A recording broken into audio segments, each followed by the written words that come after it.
Hello friends, welcome to Study IES. So today we are going to discuss most important states which were in use from the last year.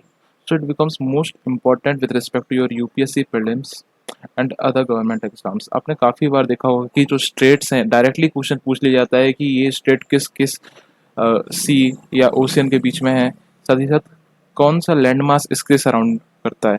तो आप देखेंगे कि ये सारे questions आज की हम वीडियोस में जो इम्पोर्टेंट स्टेट्स हैं उनको कवर कर लेंगे।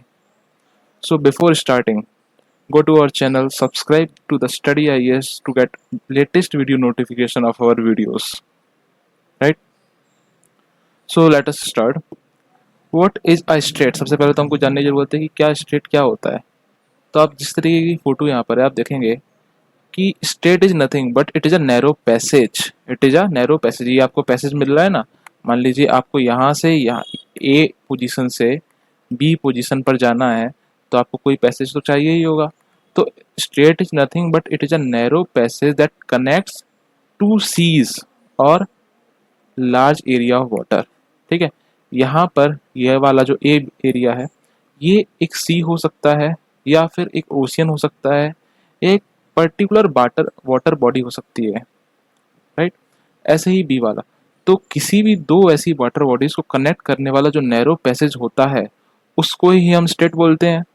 Right, so straight is nothing but it is a narrow passage connects two seas और large area of water and it also separates two land masses. We can see, देखो ये जो passage है यहाँ पे आप देख सकते हो, तो इस पैसेज ने दो वाटर बॉडीज को कनेक्ट किया। हाँ, और साथ ही साथ आप देखोगे कि जो यहाँ पर सी जो एक लैंड मास है और जो डी एक दूसरा लैंड मास है, इसको सेपरेट भी किया। हाँ, ये भी सही बात है। तो आप समझोगे कि जो स्ट्रेट है ये दो वाटर बॉडीज को कनेक्ट करता है और दो लैंड मासेस को सेपरेट करता है। राइट, अब यहाँ पे जो लैंड मास है हो सकता है यहाँ पर कोई पर्टिकुलर बाउंड्री जा रही हो किसी की, तो तीन लैंड मास भी हो सकते हैं, उनको तीन भी आ सकते हैं, बट बेसिकली हम समझेंगे कि जो स्टेट का काम क्या होता है, दो वाटर बॉडीज को जोड़ना और जो लैंड मास है उनको सेपरेट करना। I think you got the concept of what is strait. Now let us start with the straits. So first strait is Strait of Hormuz. ये काफ़ी ज़्यादा न्यूज़ में रही है। आपने ऑपरेशन संकल्प के बारे में अगर सुना होगा तो आपको पता होगा कि ये इसी रीजन के अराउंड हो रहा है। ठीक है, अगर आपको ऑपरेशन संकल्प के बारे में जानना है तो आप मेरे इसी चैनल पे पुरानी वीडियो पे जाइए जिसमें मैंने सारे इंपॉर्टेंट ऑपरेशंस डिस्कस किए हैं। ठीक है, फिर हम बात करते हैं स्ट्रेट ऑफ हॉर्मुज जो है ये किन किन वाटर बॉडीज को कनेक्ट करती है। तो आप देख सकते हैं, ये देखिए ये जो स्टेट है this is the state of Hormuz. Right, अब this connects two water bodies which are Persian Gulf and the Gulf of Oman. ठीक है, ये आपका जो है ये आपका हो गया सऊदी अरेबिया, यूएई, और ये हो गया ये ओमान। ठीक है, ये कतर हो गया आपका। तो जो पर्सियन गल्फ है ये किस किस को कंट्रोल करता है, ईरान, इराक, कुवैत और कतार। ठीक है, ये सब इसको इंक्लूड करता है, पर्सियन गल्फ काउंसिल भी है ना।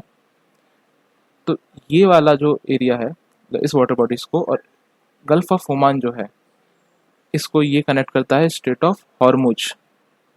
ठीक है, अब इसके जो पास वाले सबसे पास वाले लैंड मास की अगर हम बात करेंगे तो देखेंगे कि जो स्ट्रेट ऑफ हॉर्मुज है ये जो ओमान रहा। ठीक है, आपका ओमान यहाँ पे हो गया और ये हो गया आपका ईरान। तो इन दोनों के बीच में ये वाला जो पोर्शन है this is not UAE but this is Oman. So Oman and Iran are connected by this strait, right? So I think you got this concept. अब हम बात करते हैं नेक्स्ट कॉन्सेप्ट की, that is Palk straight. Palk straight क्या है? तो Palk straight जो है इंडिया का जो सदर्न रीजन है, दैट इज यहाँ पे केरला हो गया, तमिलनाडु हो गया, ये हो गया श्रीलंका। ठीक है, तो आपने सुना होगा राम सेतु के बारे में। ठीक है, जो राम सेतु ये देखिए यहाँ पर ये जो है ये, तो ये एरिया क्या है, यही तो हमने सुना है, यही तो राम सेतु है। अब यहीं पर जो बे है पाल्क बे लाई करता है और यहीं पर आपका पाल्क स्ट्रेट भी लाई करता है। ठीक है, तो पाल्क स्ट्रेट कहाँ किस किस बीच के बीच में है, तो यहाँ पर अब जब राइट साइड मतलब ईस्टर्न साइड ऑफ इंडिया जाओगे तो यहाँ पर आपको क्या मिलेगा, बे ऑफ बंगाल। हाँ, और यहाँ पर क्या मिलेगा, अरेबियन सी। ठीक है, ये आपका हो गया अरेबियन सी और ये हो गया आपका बे ऑफ बंगाल। अब ये देखिए ये जो पाल्क स्ट्रेट है ये आप देखोगे तो ये पाल्क बे हो गया, तो यहाँ पर आपका ये जो है ये पाल्क स्ट्रेट लाई करता है। तो पाल्क स्ट्रेट किस किस को जोड़ता है, कौन कौन सी वाटर बॉडीज को जोड़ता है, तो आप देखोगे जो ये बे ऑफ बंगाल हो गया उसको जोड़ता है, और पाल्क बे जो है बे क्या होता है? बे जब आप देखोगे किसी भी कोई भी वाटर बॉडी इस तरीके से घिरी हो किसी लैंड मास के द्वारा, उसको बे बोला जाता है, जैसे हडसन बे, पाल्क बे। आप देखेंगे कि पाल्क बे और बे ऑफ बंगाल को जो पाल्क स्ट्रेट है वो जोड़ता है। अब क्वेश्चन में ऐसा भी आ सकता है पाल्क बे आए ही ना, क्यों? क्योंकि पाल्क बे तो जोड़ता ही जोड़ता है, साथ ही साथ जो अरेबियन सी है इसको भी तो जोड़ता है पाल्क स्ट्रेट। तो ऑप्शन में पाल्क बे भी आ सकता है और अरेबियन सी भी आ सकता है। So we understood that what are the joining bodies of Palk strait, that is Bay of Bengal to the Park Bay, or we can say also say Arabian Sea. Now what are the contiguous land masses? कौन कौन से land masses के पास में है? तो आप देखोगे कि सबसे ज़्यादा पास में ऑब्वियसली इंडिया और श्रीलंका ही है। इंडिया का ये जो तमिलनाडु वाला रीजन हो गया ये, और ऊपर जो है श्रीलंका, यहाँ पे ये जो जाफना वाला रीजन है ये हो गया। ठीक है, नेक्स्ट इज कोरियन स्टेट। काफ़ी मिसकंसेप्शन होता है और काफ़ी स्टूडेंट्स गलती करते हैं। जो कोरियन स्टेट है ये नॉर्थ कोरिया और साउथ कोरिया के बीच में ऐसा समझते हैं, जबकि ऐसा बिल्कुल भी नहीं है। जो कोरिया स्टेट है that is between the East China sea and sea of Japan. ठीक है, तो ये आपका हो गया ईस्ट चाइना सी और ये हो गया सी ऑफ जापान। तो जो कोरिया स्टेट है ये इन दोनों वाटर बॉडीज को जोड़ता है, और एक किस किस को सेपरेट करता है, कौन कौन से लैंड मासेस को? तो आप जब देखोगे यहाँ पे जापान है और यहाँ पर आपका साउथ कोरिया है, तो साउथ कोरिया और जापान इन दोनों को क्या करता है? ये सेपरेट करता है, right. So joining water bodies of the Korea state is East China Sea. East China Sea आपने सुना ही होगा, East China Sea, South China Sea, ये आजकल काफ़ी ज़्यादा न्यूज़ में रहे हैं क्योंकि काफ़ी सारे जो चाइना है, काफ़ी सारे यहाँ के जो आइलैंड्स हैं उन पे क्लेम कर रहा है, तो this area becomes important, right. And sea of Japan is there. अब मुझे कमेंट सेक्शन में बताइए कि जो स्पार्टले आइलैंड है जो हाल ही में काफ़ी न्यूज़ में है ये कहाँ पर था? ठीक है, तो आई थिंक कोरिया स्टेट हमने समझ लिया है, ईस्ट चाइना सी समझ लिया है, सी ऑफ जापान, और किस किस को सेपरेट करता है? साउथ कोरिया और जापान को। फिर देखते हैं आगे कि जो स्टेट ऑफ मलक्का है, देखिए ये काफ़ी इंपॉर्टेंट स्टेट मानी जाती है क्योंकि ये जो है पूरा ट्रेड रूट इसके जरिए ही बनता है। ये जो आप देख रहे हैं, क्योंकि ये आपका हो गया, मान लीजिए ये जो है चाइना के साइड जो ईस्ट साइड हो गया, ये हो गया पैसिफिक ओशियन पूरा, ठीक है, और यहाँ पर इंडियन ओशियन। तो इंडियन ओशियन और पैसिफिक ओशियन को कौन कनेक्ट करता है? तो मान लीजिए अगर यहाँ से कोई सामान आपको भेजना है पाकिस्तान, तो आपके पास दो रास्ते हैं। पहला आप जा सकते हो डायरेक्ट विया the land route, but there are some hurdles here, right? So the other way is going from the water body, and water body में आप इस तरीके से इसको पार करके जाओगे स्ट्रेट ऑफ मलक्का को। आप समझ रहे हैं तो कितना इंपॉर्टेंट है ये? तो ये पूरा आपका ट्रेड रूट लेता है। तो स्टेट ऑफ मलक्का किस किस के बीच में आपको समझ में आई होगा? जो इंडियन ओशियन है और पैसिफिक ओशियन के बीच में है। और अगर हम इसको जूम करके समझेंगे, मतलब एकदम गौर से देखेंगे, तो यहाँ पर जो है ये आपका अंडमान सी दिख रहा है आपको, तो ये अंडमान सी, और यहाँ पर जो साउथ चाइना सी है, इन दोनों के बीच में आपका स्टेट ऑफ मलक्का लाई करता है। ऑब्वियसली कॉन्टिजियस लैंड मासेस कौन कौन से है? तो ये आपको दिख रहा होगा, तो जो मलेशिया है, साथ ही साथ ये जो नीचे है ये आपका इंडोनेशिया है। तो इंडोनेशिया भी दो भागों में टूटा हुआ है, that is Java and Sumatra. तो जो सुमत्रा वाला पार्ट है और मलेशिया है, इन दोनों को सेपरेट किया जाता है स्टेट ऑफ मलक्का के द्वारा, right. I think you got the concept. Again state of Gibraltar, तो जिब्राल्टर किस किस के बीच में लाई करता है? तो जिब्राल्टर अटलांटिक ओशियन और मेडिटेरेनियन सी। तो मेडिटेरेनियन सी ये साइड है और हमारा अटलांटिक ओशियन, तो ये इन दोनों के बीच में लाई करता है। आपको एक बड़ी पिक्चर दिखाता हूँ तो आपको अच्छे से समझ में आए। देखिए ये आपका हो गया अमेरिका, राइट, ठीक है। अब आपको याद आ रहा होगा यहाँ से नॉर्थ अटलांटिक ट्रीटी ऑर्गेनाइजेशन किस किस के बीच में? यहाँ पे जो स्टेट्स हैं उनके बीच में है। तो ये पूरा जो एरिया है ये कौन सा है? ये असली में अटलांटिक ओशियन है, हाँ, राइट। और यहाँ पर आप देखोगे तो ये है आपका मेडिटेरेनियन सी। अब अटलांटिक ओशियन को मेडिटेरेनियन सी से कौन जोड़ता है? तो that is straight of Gibraltar, right. So state of Gibraltar joins Atlantic Ocean with the Mediterranean Sea. And what are the contiguous land masses? The contiguous land masses are nothing but, as you can see, Spain and Morocco. Morocco is from Africa and obviously Spain is from the Europe, ठीक है। तो Gibraltar की importance भी आप समझ सकते हैं। देखिए आपको मान लीजिए नॉर्थ अमेरिका से आपको कोई सामान इंडिया में भेजना है, तो एक आपके पास रूट ये है, ठीक है, और एक ऐसा रूट है कि आप यहाँ से लेके जाइए जिब्राल्टर से, तो ये भी काफ़ी इंपॉर्टेंट ट्रेड रूट बन सकता है, ठीक है। तो स्ट्रेट की इंपॉर्टेंस इसलिए भी बढ़ जाती है क्योंकि ये काफ़ी सारे ट्रेड रूट्स का काम करते हैं, राइट। साथ ही साथ जो हमें ब्रिटिश है, तो ब्रिटिश यहाँ पर ये भी भेज सकता है यहाँ से सामान, समझ रहे हैं। तो आप देख रहे हैं कि जिब्राल्टर कितनी इंपॉर्टेंट प्लेस है। आगे बढ़ते हैं, तो आगे बढ़ के देखेंगे हम बेरिंग स्ट्रेट के बारे में। बेरिंग स्ट्रेट क्या है? तो बेरिंग स्ट्रेट जो है ये आर्कटिक ओशियन कौन सा, जो हमारे नदन साइड में जो पूरा वर्ल्ड है, मतलब हमारा अर्थ है, तो अर्थ का जो सबसे ऊपर वाला ओशियन है that is the Arctic ocean, right. काफी ठंड पड़ती है यहाँ पे, तो जो ऊपर वाला ये जो एरिया आपको दिखा रहा हूँ मैं, that is the Arctic ocean. और फिर यहाँ पर आ गया आपका ईस्ट पैसिफिक ओशियन। आपको इसी में दिखाता हूँ कि देखिए ये वाला जो एरिया है ये आपका हो गया ईस्ट पैसिफिक, ठीक है। क्योंकि अर्थ राउंड है तो ये चीज कहाँ से जाके मिलेगी, ये चीज यहाँ से जाके मिलेगी, राइट। तो यहाँ पर ऊपर है आपका Arctic ocean.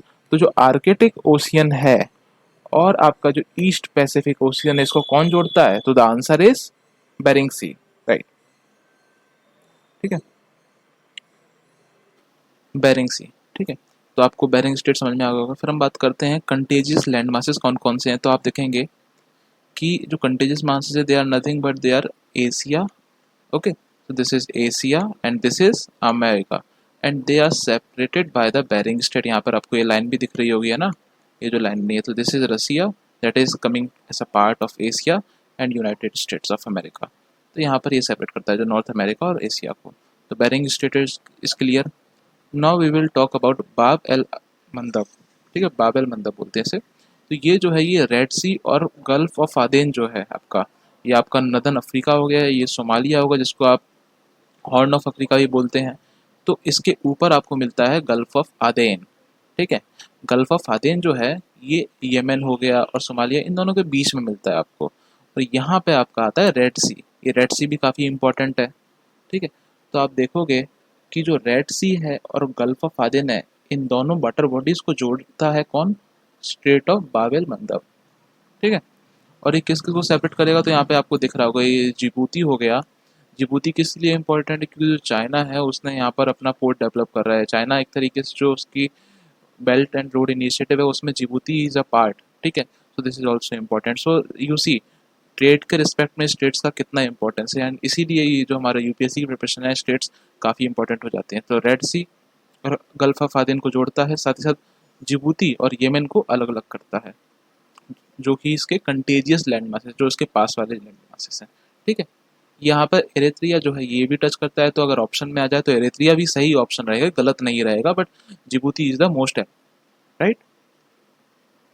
Coming to the सुंडा स्ट्रेट। तो सुंडा स्ट्रेट जॉइंस, देखिए ये जो है ये इंडोनेशिया के ऊपर, आप ये समझिए जो सुंडा स्ट्रेट है ये इंडोनेशिया से लिंक करता है, ठीक है। ये जो जावा हो गया आपका आइलैंड और ये सुमत्रा आइलैंड हो गया, ये दोनों इंडोनेशिया के पार्ट है। अब इन दोनों को जो सेपरेट करता है दैट इज द सुंडा स्ट्रेट, ओके। और ये किस किस वाटर बॉडीज को ज्वाइन करेगा? फिर यहाँ पर आपकी जो इंडियन ओशियन आ गया ये, और यहाँ पर आपका जावा सी है। इन दोनों वाटर बॉडीज को सुंडा स्ट्रेट के जरिए जोड़ा जाता है। ये स्ट्रेट ऑफ मलक्का जितना इंपॉर्टेंट तो नहीं है ट्रेड के रिस्पेक्ट में, बट फिर भी इसका इंपॉर्टेंस काफ़ी ज़्यादा है अगर हम इंडोनेशिया के बारे में बात करें तो, ठीक है। तो जो सुंडा स्ट्रेट है ये इंडियन ओशियन और जो जावा सी है यहाँ पर, इन दोनों को जोड़ता है, ठीक है।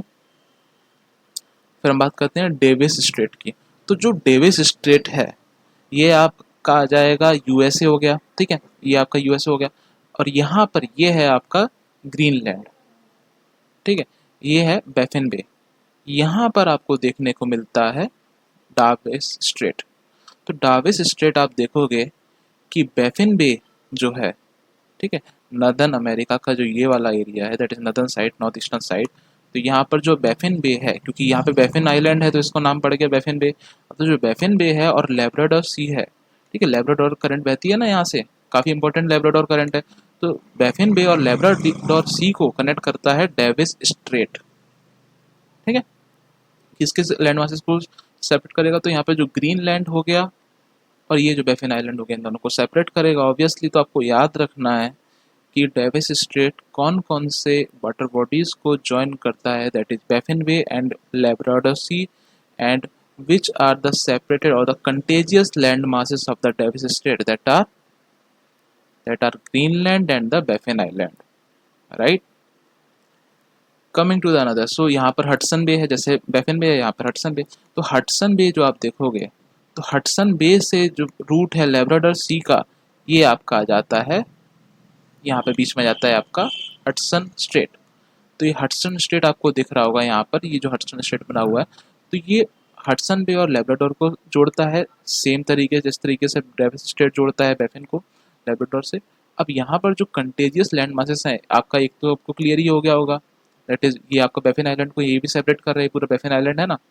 फिर यहाँ पर जो है इसको हम बोलते हैं लेब्राडोर पेनिनसुला। पेनिनसुला क्या होता है, देखिए कोई भी एक ऐसी बॉडी वाटर, कोई भी एक ऐसा लैंड मास जो कि 3 साइड से, मतलब 3 साइड से वाटर से घिरा हुआ हो, जैसे कि ये 1 2 3 है ना, तो उसको हम बोलते हैं पेनिनसुला। तो आप देखेंगे कि इसको हम बोलेंगे लेब्राडोर पेनिनसुला। इंडिया भी एक पेनिनसुला है, राइट, वो भी तो तीनों साइड से घिरा हुआ है। तो ये हो गया अपना हडसन स्ट्रेट।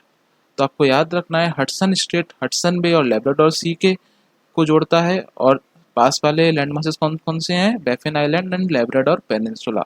फिर हम बात करते हैं डोवर स्ट्रेट के बारे में। ये भी हाल ही में न्यूज़ में था। ये काफ़ी छोटा सा स्टेट है, काफ़ी लंबा नहीं है। ये इसलिए न्यूज़ में था कि क्योंकि किसी एक इंसान ने इस पूरे के पूरे स्ट्रेट को, स्ट्रेट ऑफ डोवर को क्रॉस किया था with something, with some equipments, like जिससे वो हवा में उड़ सकता है, ऐसे कुछ किसी इक्विपमेंट से उसने पूरे के पूरे स्ट्रेट ऑफ डोवर को क्रॉस किया था। ठीक है, इंग्लिश चैनल को क्रॉस किया था। तो ये वाला जो पूरा एरिया था ये इंपॉर्टेंट हो गया था। तो यहाँ पर हम देखेंगे कि किस किस जगह को कनेक्ट करता है। तो ये इंग्लिश चैनल, ठीक है, ये आपका हो गया इंग्लैंड, राइट। अब इंग्लिश चैनल को जो नॉर्थ सी है, ठीक है, नॉर्थ सी कहाँ पर है, इंग्लैंड, मतलब यूएसए के, यूएस नहीं सॉरी यूके के जो नॉर्दर्न पार्ट में जो सी है उसको बोलते हैं नॉर्थ सी, ठीक है, जो नीदरलैंड के वेस्ट साइड में है, इसको नॉर्थ सी बोलते हैं। तो यहाँ पे जो नॉर्थ सी और इंग्लिश चैनल है, इन दोनों को कनेक्ट करने का काम करता है आपका स्ट्रेट डोवर। अब क्वेश्चन ये आ सकता है कि ये कौन कौन से लैंड मासेस को सेपरेट करता है और कौन कौन से कंटेजियस लैंड मासेस हैं यहाँ पर आपके। तो अब देखें इंग्लैंड तो है ही, साथ ही साथ जो फ्रांस है, फ्रांस भी आपका यहाँ पे एक कंटेजियस लैंड मास है, ठीक है। स्ट्रेटेजिकली उसकी उतनी इंपॉर्टेंस नहीं है जितनी हमने पुराने स्टेट्स को देखा, but still this is an important fact. Okay, तो Dover state is done. Now we will talk about the Bosphorus state. Now this again most important state, one of the most important states here, Bosphorus state. This, अब देखिए इसमें किसी दो country के बीच में नहीं है, ये खुद जो पूरा टर्की है ना उसी के अंदर ही आपका ये बॉस्फोरस स्टेट है। यहाँ ये वाला जो पार्ट है ये भी टर्की है, और ये जो आपको दिख रहा है ये भी टर्की, और बॉस्फोरस स्टेट ही जो पतला सा आपको दिख रहा है इस्तांबुल के ईस्ट में, ये आपका आ गया बॉस्फोरस स्ट्रेट, ठीक है। अब देखिए बॉस्फोरस स्ट्रेट आप देखोगे तो जो ब्लैक सी है, ब्लैक सी काफ़ी इंपॉर्टेंट है, ब्लैक सी और सी ऑफ मरामरा इन दोनों को कनेक्ट करता है। तो ये this joins the water bodies which are Black Sea and the Sea of Marmara, right. और लैंड मासेस कौन को किस किस को कनेक्ट करता है, सेपरेट करता है, तो किसी को नहीं, मतलब टर्की के ही पार्ट को सेपरेट करता है। बट हमको ये इतना इसका इंपॉर्टेंस क्यों है, इसका इंपॉर्टेंस इसलिए है क्योंकि यहाँ पर आप देखोगे ये वाला जो टर्की का इस साइड वाला पूरा पार्ट है, ये जो ईस्ट साइड वाला पार्ट है बॉस्फोरस स्टेट का, वो पूरा आपका आ जाता है एशिया में, और जो वेस्ट साइड है this comes under the Europe, this is Europe and this is Asia. So Bosphorus strait is very important. Why? Because it divides the Europe from the Asia. So if in exam आपसे पूछ लिया गया कि भाई कौन सा ऐसा state है जो यूरोप को एशिया से डिवाइड करता है, तो आप क्या बोलोगे, that is the Bosphorus strait and which also joins Sea of Marmara and the Black Sea, right. तो यहाँ पर हमने कुछ स्टेट्स डिस्कस किए। होप कि आपको वीडियो पसंद आई होगी। आप अपने ओपिनियन को कमेंट सेक्शन में बता सकते हैं। साथ ही साथ इस वीडियो को लाइक कीजिए, शेयर कीजिए, सब्सक्राइब कीजिए, ठीक है। Thank you for watching.